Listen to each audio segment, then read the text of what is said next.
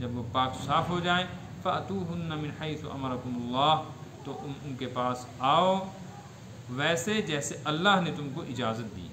इन्नल्लाह युहिब्बुत-तव्वाबीन व युहिब्बुल मुतत्तहिरीन, अल्लाह ताला पसंद फरमाते हैं तौबा करने वालों को, और पसंद फरमाते हैं पाक साफ़ रहने वालों। निसाउकुम हर्सुल लकुम, तुम्हारी औरतें तुम्हारी खेती हैं। फ़अतू हर्सकुम अन्ना शिअ्तुम, तुम जहाँ से भी चाहो या जैसे भी चाहो अपनी ही खेती में आओ। वक़द्दिमू लिअन्फुसिकुम, और कुछ भेजो आगे अपने लिए। वत्तक़ुल्लाह वअलमू अन्नकुम मुलाक़ूह, और अल्लाह से डरते रहो, जान लो कि तुम उससे मिलने वाले हो। वबश्शिरिल मुमिनीन, और खुशखबरी दे दीजिए ईमान वालों को।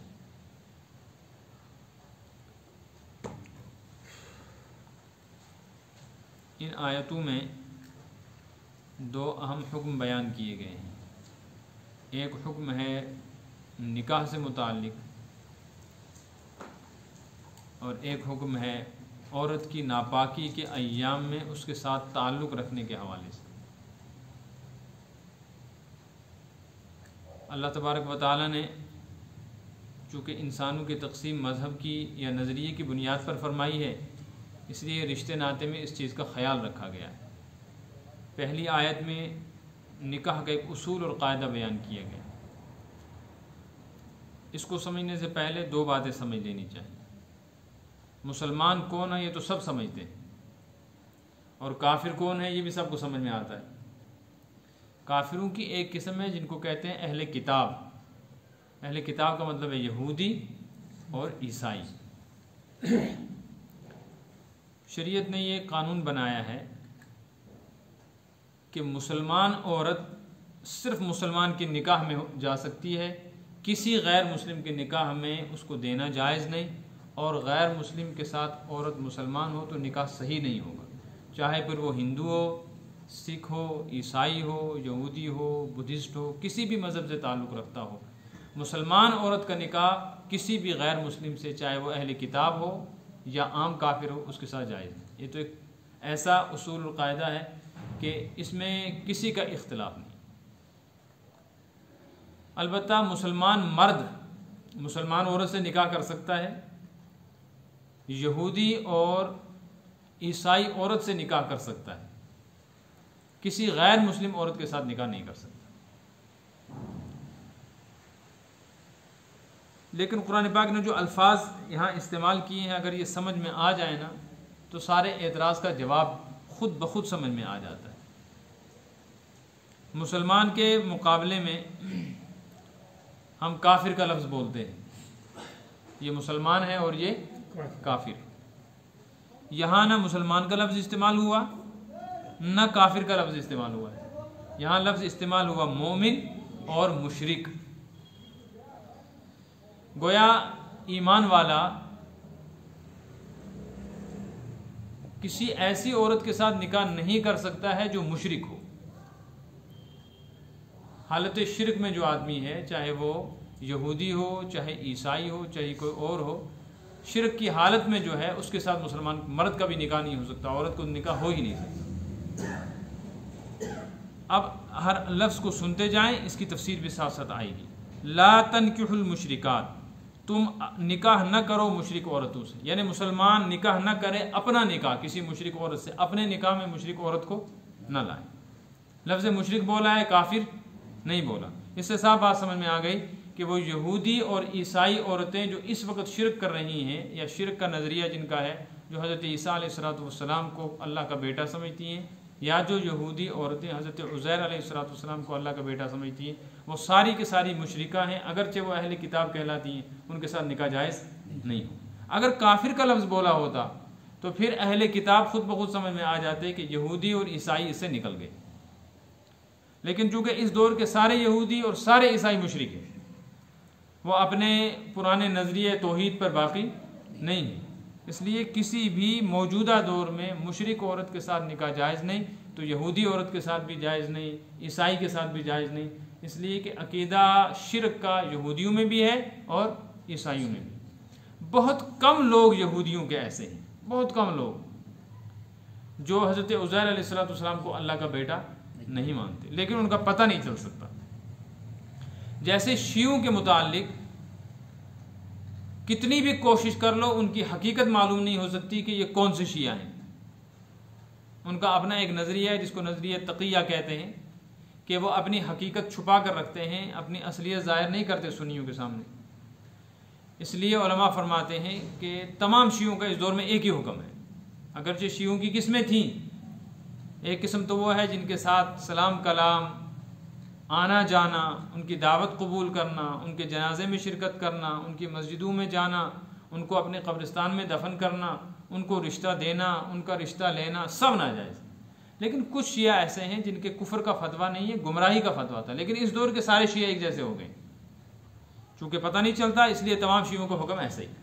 यही मसला है इस दौर में ईसाइयों का और यहूदियों का, वो भी सब के सब मुशरिक हो गए हैं। तो तमाम यहूदी, तमाम इस दौर के ईसाई और तमाम दुनिया की दीगर मुशरिक सब के सब काफिर एक ही जैसे। लिहाजा इस दौर में किसी यहूदी औरत के साथ, किसी ईसाई औरत के साथ भी मुसलमान निकाह नहीं कर सकता। ला तनकिहुल मुशरिकाती, मुशरिक औरतों से निकाह न करो, ये हुक्म वजूब का है, यानी वाजिब है इस पर अमल करना। हत्ता युमिन, जब तक कि वो ईमान न ले आए। यहाँ ईमान से मुराद है शिरक न छोड़ दे। अगर यहूदी औरत कोई ऐसी मिल जाए और कोई ईसाई ऐसी औरत मिल जाए जो शिरक न करती हो और उसका कोई सबूत भी हो, तहकीक भी हो, तो उसके साथ निकाह की गुंजाइश है, अगरचे पसंदीदा नहीं।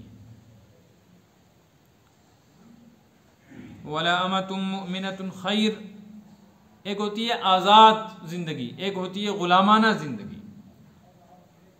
आज़ाद आदमी मर्द हो या औरत हो उसकी इज़्ज़त बड़ी है, ग़ुलाम चाहे मर्द हो या औरत हो उसकी इज़्ज़त कम है सोसाइटी और माशरे में।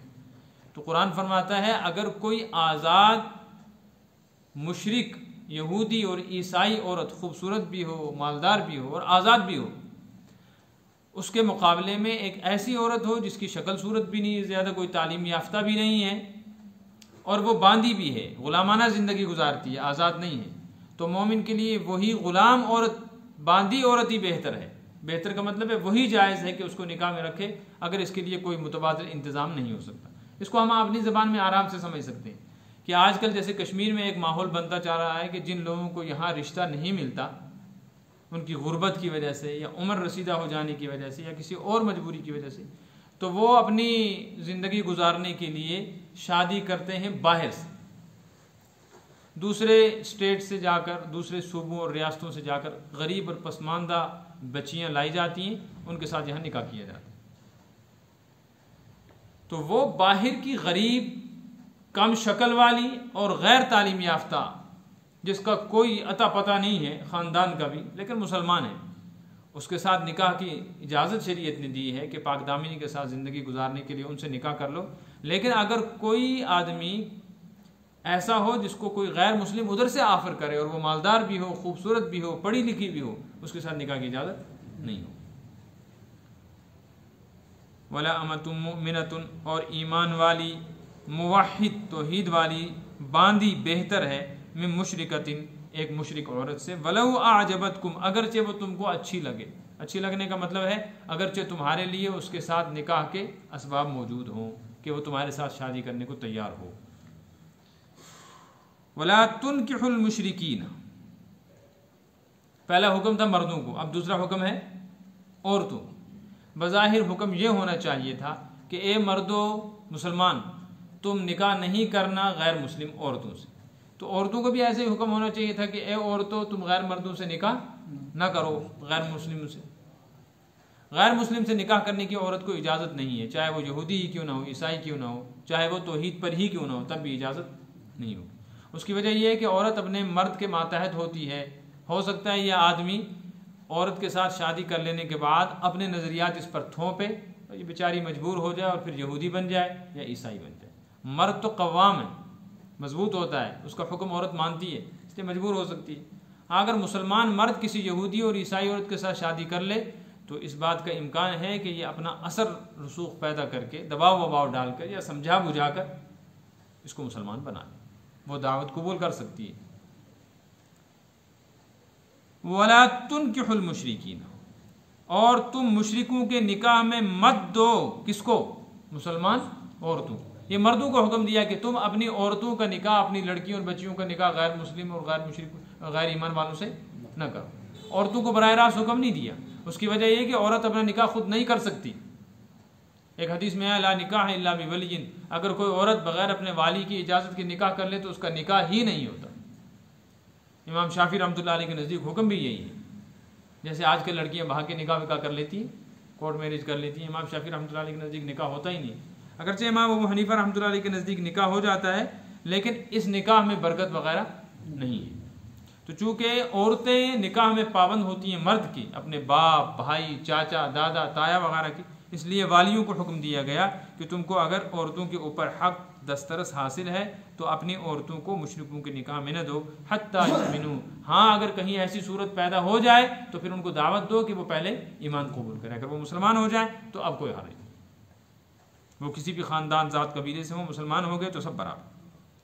वला अब्दुम मुमिनुन खैरुम मिन मुशरिकिन वलौ आजबकुम, और एक मोमिन ग़ुलाम मर्द बेहतर है मुशरिक से, अगरचे मालदार ही क्यों ना हो, वलौ आजबकुम, अगरचे तुमको वो पसंद ही क्यों ना है। उसकी वजह क्या है? उलाइका यदऊना इलन नार, ये काफिर और मुशरिक, इनकी तहरीक ये है कि इनकी सारी ज़िंदगी जहन्नम की तरफ दावत देते हुए गुजरती है। अपने अमल से, अपने अकीदे और नज़रिए से ये खुद भी जहन्नम में जा रहे हैं और जिनको ये दावत देंगे जहन्नम ही की दावत देंगे। अगर तुमने अपनी औरतों को गैर मुस्लिमों के निकाह में दे दिया, हो सकता है ये दबाव डालकर उनको मुशरिक बना दे और फिर उनको भी जहन्नम में ले जाए। वल्लाहु यदऊ इलल जन्नति वल मग़फ़िरह, अल्लाह ताला तुमको दावत देता है जन्नत की और मग़फ़िरत की। अल्लाह चाहता है तुम जन्नत में जाओ और ये चाहते हैं जहन्नम में जाना, लिहाजा तुम्हारा रास्ता अलग है, इनका रास्ता अलग है। वयुबय्यिनु आयातिही लिन्नास, अल्लाह ताला अपनी आयतें यानी अहकामात अपने बंदों के लिए साफ साफ बयान करता है लअल्लहुम यतज़क्करून, ताकि वो नसीहत हासिल करें यानी इन अहकामात पर अमल करें। तो ये एक उसूल बना दिया शरीयत ने, मुसलमान औरत सिर्फ मुसलमान मर्द से निकाह कर सकती है, ज़ात पात का कोई फ़र्क नहीं।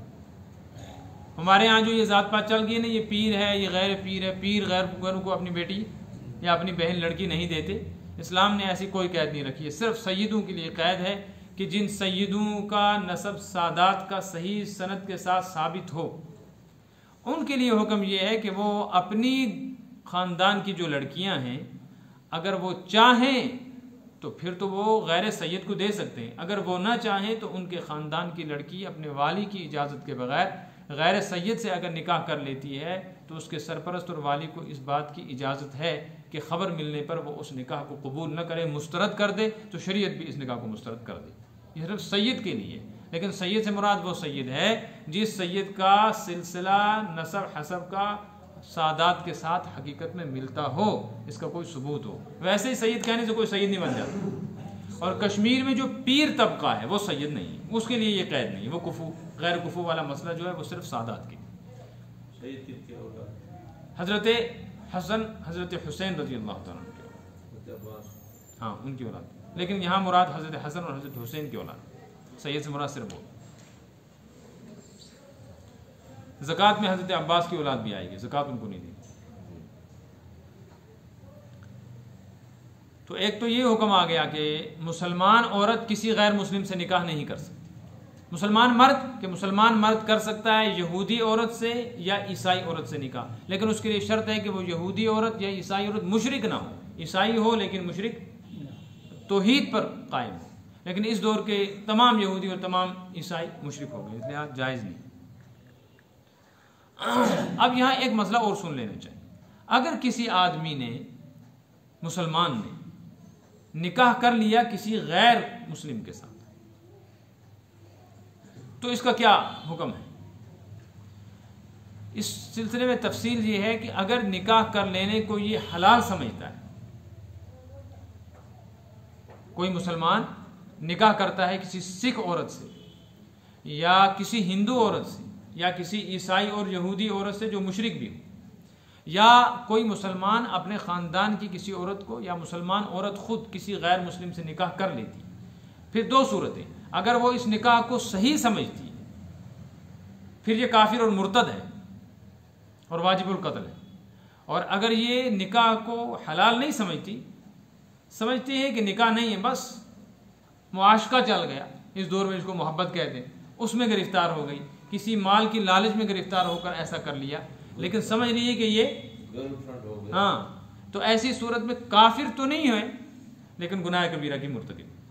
जैसे हमारे कश्मीर के अंदर इस शेख ख़ानदान के जो मौजूदा दौर के जो लोग हैं, तो उन्होंने गैर मुस्लिमों को अपने रिश्ते भी दिए और गैर मुस्लिमों से रिश्ते लिए।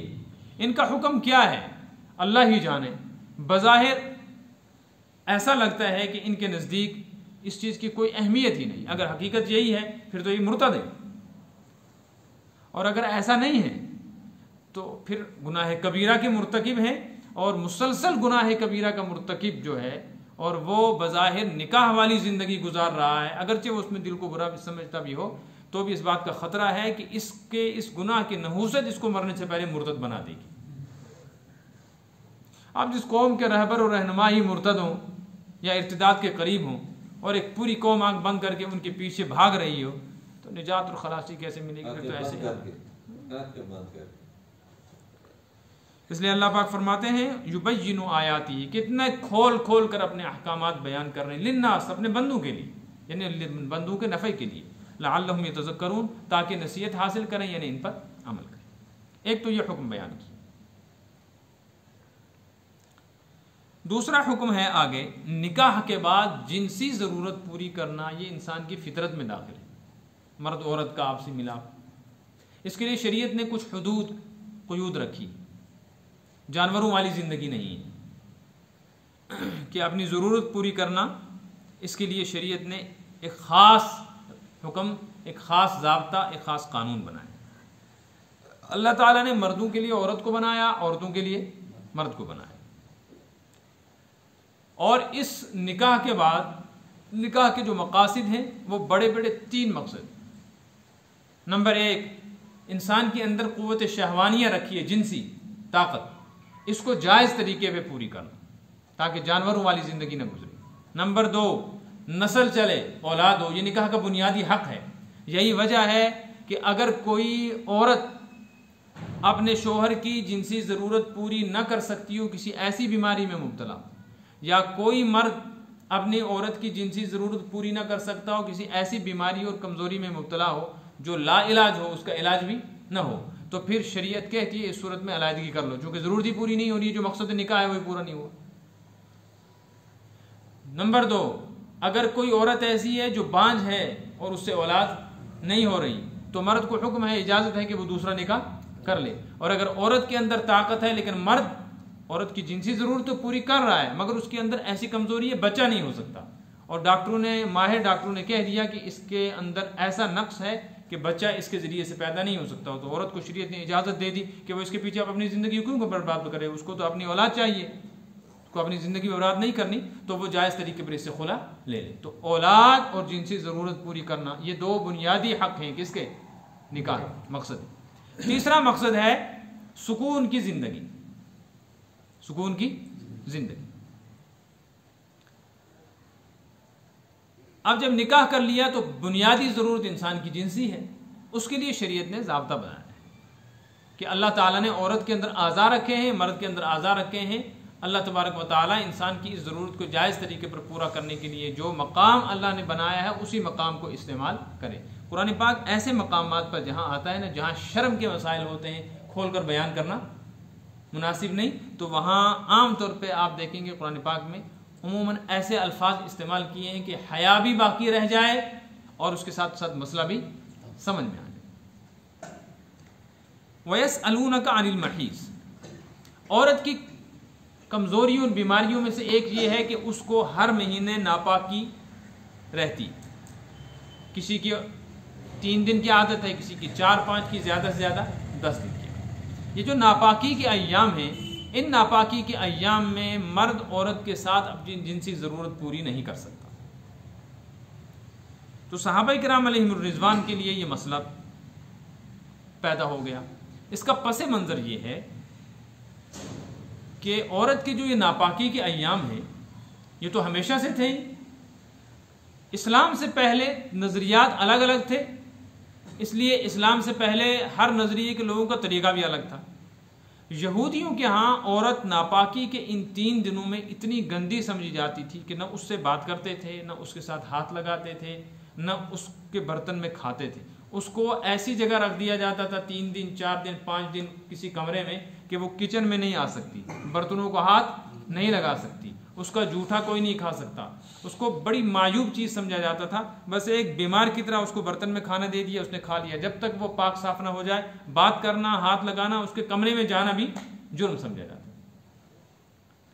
और ईसाइयों के यहाँ बिल्कुल अलग था कि वो जैसे आम हालत में ज़िंदगी गुजारते थे, नापाकी में भी वो साथ रहते थे, बल्कि वो अपनी जिनसी ज़रूरत भी नापाकी में पूरी करते थे। वो कहते थे ये कोई मसला ही नहीं है, जैसे नक्सीर आ जाती है, ये बीमारी है एक औरत की, इससे कोई फ़र्क नहीं पड़ता। तो मुसलमानों के लिए मसला था कि अब वो क्या करें, दोनों अहले किताब हैं, तो इससे पहले शरीयत ने इसका कोई हुक्म नहीं नाजिल किया था, तो उनके लिए तो यही था कि वो यहूदियों को देखें या ईसाइयों को देखें कि वो अहले किताब है, उनकी शरीयत में इसके मुतालिक क्या हुक्म है। वहाँ बिल्कुल इफ़रात और तफरीत था, एक ने बिल्कुल हद पार कर रखी थी और एक करीब जाने को भी तैयार नहीं था। इसलिए हुजूर अकरम सल्लल्लाहु अलैहि वसल्लम से सहाबा ने सवाल किया कि या रसूलुल्लाह सल्लल्लाहु अलैहि वसल्लम, नापाकी के दिनों में औरत के साथ ताल्लुक़ की हद शरीयत क्या बयान करती। तो उस पर यह आयत नाजिल हुई, यसअलूनका अनिल महीज़, ए नबी आपसे ये सवाल करते हैं हैज़ के हालत में औरत के साथ ताल्लुक़ रखने की हद क्या है। कुल, आप फरमा दीजिए, देखो कुरान ने क्या अल्फाज इस्तेमाल किए, कुल हुआ अज़न, कह दीजिए वो एक तकलीफ है।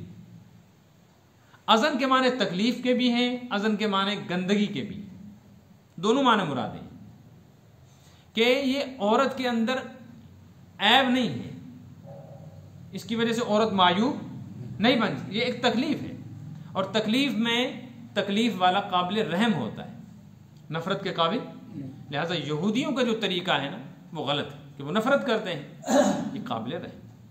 अगर ये तर्जुमा किया जाए अज़न का तकलीफ, तब तो ये रद्द बनता है किसका?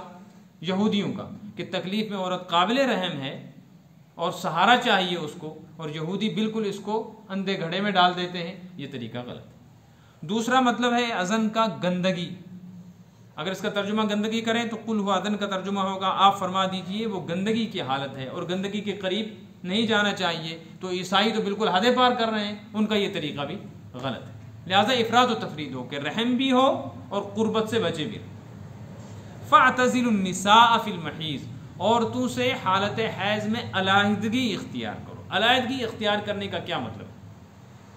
आगे फरमाया ला तक़रबूहुन्ना, उसका मतलब ये है कि कुर्बत ना करो, और कुर्बत का मतलब है यहाँ जिनसी ज़रूरत पूरी करना, नाफ से लेकर घुटने तक।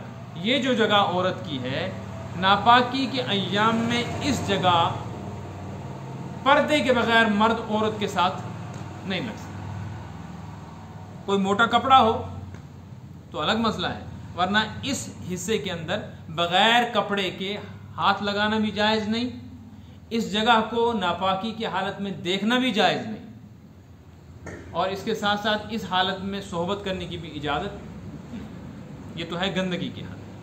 अलबत्ता काबिल रहम है, लिहाजा इसके पास बैठो, तसल्ली दो, इसके साथ खाना खाने में कोई हरज नहीं है, इसके जूठा पीने में कोई हरज नहीं है। ये घर की जिन चीज़ों को हाथ लगा दे, बर्तन कपड़े, वो भी गंदे और नापाक नहीं। ला तक़रबून, कुर्बत न करो। यहाँ मुराद कुर्बत से जिनसी ज़रूरत पूरी करने के लिए जो फितरी तरीका बनाया गया है उससे दूर रहें। कब तक? हत्ता यतहुरना, यहाँ तक कि ये पाक हो जाए। जब इनके नापाकी के अय्याम ख़त्म हो जाए कर सकते। अच्छा, अब यहाँ एक मसला सुन लें। यतहुरना का मतलब है पाक होना, तो पाकी किसको कहेंगे? पाकी दो है। एक पाकी है नापाकी का खून बंद हो जाना, एक पाकी तो ये है। दूसरी पाकी है गुस्ल कर लेना। कौन सी पाकी मुराद है? असल तो मुराद है गुस्ल कर लेना, लेकिन फुक़हा फरमाते हैं अगर किसी औरत की नापाकी के अय्याम ख़त्म हुए और खून बंद हो गया, उसके बाद इतना टाइम गुजर गया जितना एक नमाज का टाइम होता है, यानी ज़ोहर का पूरा टाइम, या असर से लेके मगरिब तक का पूरा टाइम, या मगरिब से लेके इशा तक का पूरा टाइम, तो अब ये एक नमाज का पूरा टाइम गुजर गया लेकिन इसने गुस्ल नहीं किया। अब अगर मर्द इसके साथ ज़रूरत पूरी करना चाहे तो कर सकता है। बात समझ में आई?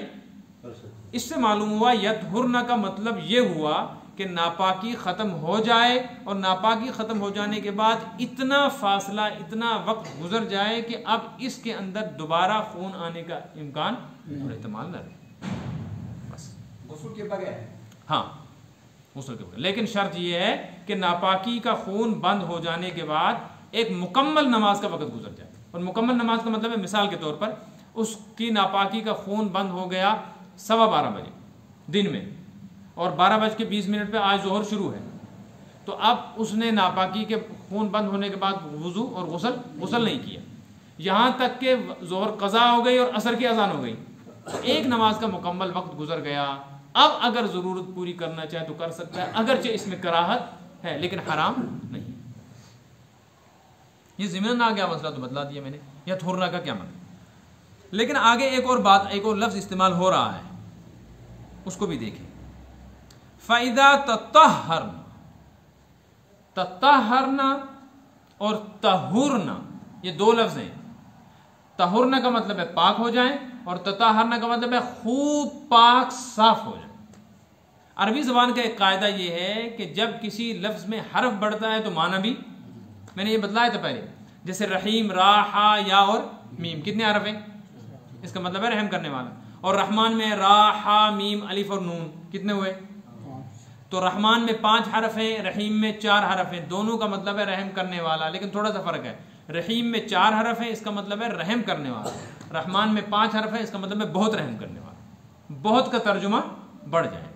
ऐसे ही अगर होता है ना फ़इदा तहुरना, तो तर्जुमा करते जब वो पाक हो जाए, तो मतलब ये होता है जब खून बंद हो जाए।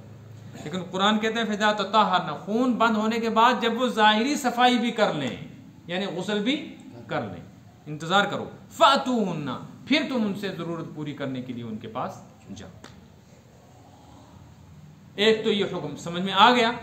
दूसरा मसला, मिन हैसु अमरकुमुल्लाह, जरूरत पूरी करने के लिए वहां से जाओ, उस जगह से जाओ जहां से अल्लाह ने तुमको अमर किया। अमर का मतलब हुक्म है, लेकिन यहां अमर से मुराद है इजाजत। तो तर्जुमा होगा जिस जगह से अल्लाह ने तुमको इजाजत दी है। अब चूंकि ये मसला कुरान ने ही इस अंदाज में बयान किया, खोल के बयान नहीं किया, इसलिए ऐसे समझना भी मुश्किल है। मतलब ये औरत के अल्लाह तबारक व तआला ने सतर की जो मखसूस जगह बनाई जहां मर्द अपनी ज़रूरत पूरी कर सकता है, ये फितरत है। शरीयत ने इंसान को इसी जगह अपनी ज़रूरत पूरी करने की इजाज़त दी। इस जगह को छोड़कर जिस्म के दूसरे हिस्से को, जैसे हज़रत लूत अलैहिस्सलाम की कौम बदफेली करती थी, ऐसी जगह इस्तेमाल करना शरीयत ने औरत के हक में भी मर्द पर हराम कर दिया कि अपनी बीवी की ऐसी जगह भी इस्तेमाल नहीं कर सकते। इसलिए मिन हैसु अमरकुमुल्लाह का मतलब है कि अब जब तुम आ रहे हो ना, तो ये जहन से निकाल दो कि ये तो अभी नापाक थी, लिहाजा इस जगह को मैं इस्तेमाल नहीं करूंगा, मैं गलत जगह, दूसरी गैर फितरी जगह पर अपनी ज़रूरत पूरी कर लेता हूँ। नहीं, जब ये पाक साफ हो गई, शरीयत ने इसको पाक करार दे दिया, तो तुम कौन हो इससे नफरत करने वाले? अब इससे जायज़ नहीं। इन्नल्लाह युहिब्बुत तव्वाबीन, बेशक अल्लाह तबारक व तआला पसंद करते हैं तौबा करने वालों।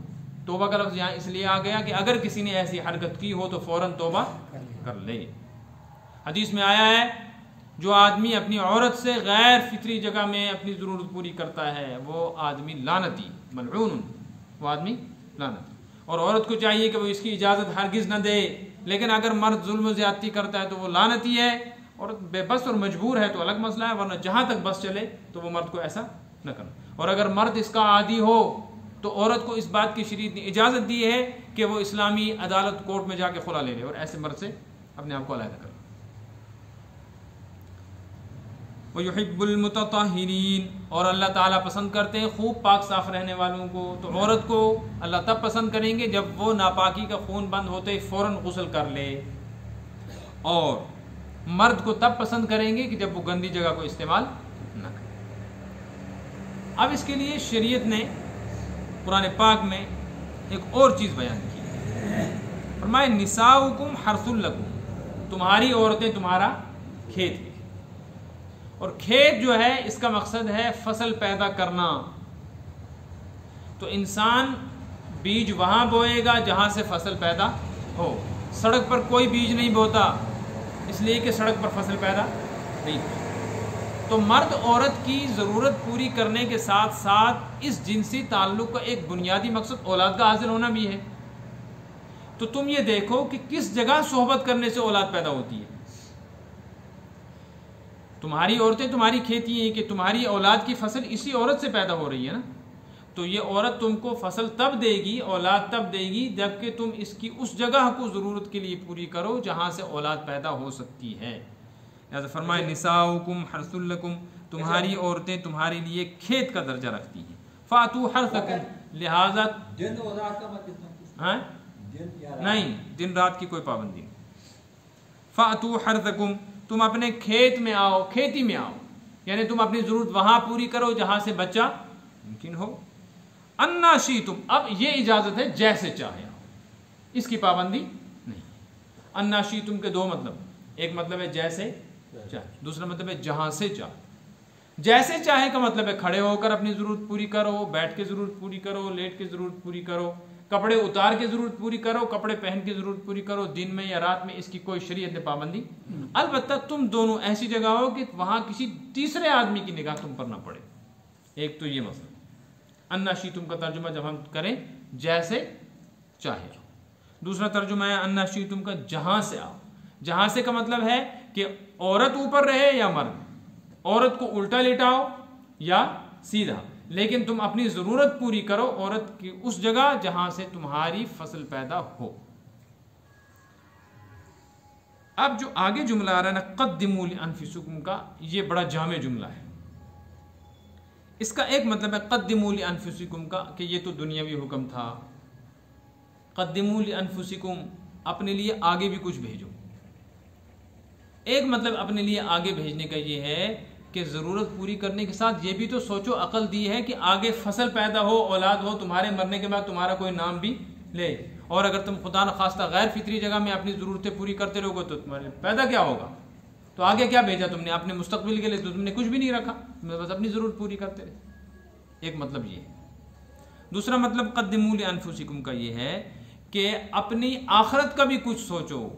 ये जो अहकामात दिए गए हैं, इन अहकामात पर अमल करके अपनी दुनिया में भी सुकून और राहत हासिल करो और आखरत के अमाल भी जमा करो। ऐसा ना हो कि अपनी ज़रूरत इस अंदाज से पूरी करने लगो कि कल क़यामत के दिन नंगे और खाली खड़े हो जाओ, वहाँ कुछ भी ना हो पास, न पीछे नाम लेने वाला कोई ना आगे।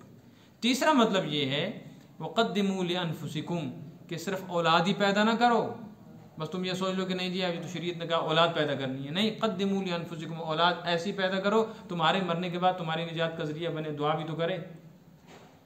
तुम मर जाओ तो तुम्हारे लिए आगे कुछ भेजती भी, मतलब औलाद ही पैदा नहीं करनी, उसके बाद उसकी तरबियत भी करनी है, उसको दीनदार भी बनाना है। इससे मालूम हुआ कि सारा जो अभी तक मजमून बयान किया, इसका मकसद है घरेलू ज़िंदगी के अंदर दीनदारी आए। लिहाजा औलाद भी दीनदार हो, औरत भी दीनदार हो, इसलिए दीनदारों के साथ निकाह करने का हुक्म दिया गया। हदीस में आया है मुसलमान में भी इस चीज़ का ख्याल रखो कि जहाँ तुम निकाह करो वहाँ दीन को बुनियाद बनाओ। मर्द हो तो दीन वाला, औरत हो तो दीन।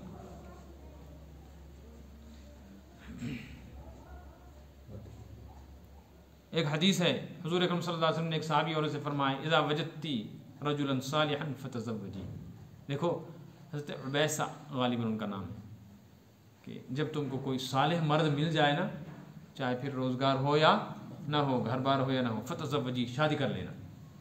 इसलिए कि दीन की बरकत से सब कुछ अल्लाह देगा। वत्तकुल्लाह, और अल्लाह ताला से डरो, क्योंकि अल्लाह के अहकामात की मुखालफत की वजह से दुनिया भी बर्बाद हो जाएगी और आखिरत का भी घाटा और खसारा होगा। लिहाजा ये आइली ज़िंदगी के मसाइल, घरेलू ज़िंदगी के और माशरती ज़िंदगी के मसाइल जो बयान किए जा रहे हैं, ये तुम्हारे नफ़े के हैं। इन सिलसिले में अल्लाह से डरो, अपनी नफ्सी मनमानियाँ न करो। वअलमू अन्नकुम मुलाक़ू, और ये बात जान लो, यानी इस पर यकीन रखो कि तुम्हारी अल्लाह से ज़रूर मुलाकात होने वाली है। जब मुलाकात होगी तो क्या मुँह लेके जाओगे, क्या अमाल दिखाओगे। वबश्शिरिल मुमिनीन, नबी सल्लल्लाहु अलैहि वसल्लम ईमान वालों को इस बात की खुशखबरी सुना दीजिए कि जो अमल करेंगे उनको आखिरत में इसका अजर मिलेगा और दुनिया में भी इसका फ़ायदा हासिल होगा। सदक़ल्लाहुल अलियुल अज़ीम व सदक़ रसूलुहुन नबी। अच्छा, मोहतरम अर्ज़ है जो इसे हम निकाह पढ़ते हैं, वली कौन होना चाहिए? बाप ना हो तो दादा,